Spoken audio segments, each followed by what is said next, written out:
তো আমার এক্সপিরিয়েন্স, অভিজ্ঞতা, মানবতা, আন্তরিকতা, উদারতা থাকলেও আমি কখনো পাইনি। কিন্তু অনেক দুঃখের বিষয় আজকে আমি সুযোগ শুনিয়েছি, তার জন্য আমি সবাইকে আমার অন্তর থেকে ধন্যবাদ জানাই। তবে আজকের খেলাটা আমি উপভোগ করেছি ঐতিহ্যবাহী শহীদ আউলিয়া বাড়ির কর্তৃক আয়োজিত সিনিয়র বনাম জুনিয়রদের যে খেলা উপভোগ করেছি আজকে। এই সমস্ত খেলাগুলো আসলে আয়োজন করাটা অনেক ভালো মনে করি।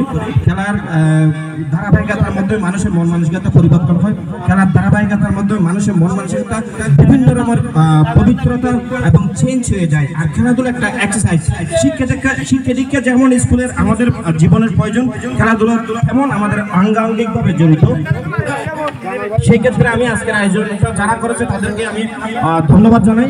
তবে হার জিত খেলার মধ্যে আছে, সেক্ষেত্রে আমি আজকে এই উপস্থিত আছেন এখানে হায়দার ভাই আছেন, আমিন ভাই আছেন, নাজির মিয়া আছেন, এখানে মোহাম্মদ নাসির আছেন, অত্র গ্রামের অত্র এলাকার। আর একটু আওয়াজ বন্ধ করেন জিনিসটা, এখন খেলা আজকে চূড়ান্ত পর্যায়ে প্রাইজ উঠিয়ে দেবে যারা বিজয়ী হয়েছেন তাদেরকে।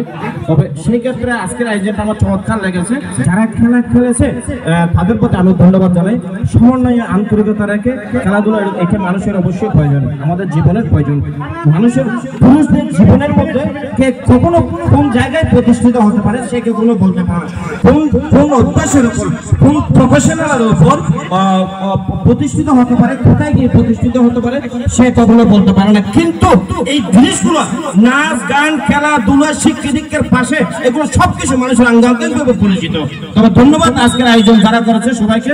আমি পুরস্কার উঠিয়ে দেওয়ার জন্য আমি যারা আজকে আয়োজন করেছে আমি ওদেরকে স্পিকার দিয়ে দিচ্ছি। ধন্যবাদ সবাইকে, ভালো থাকুন, সুস্থ থাকুন।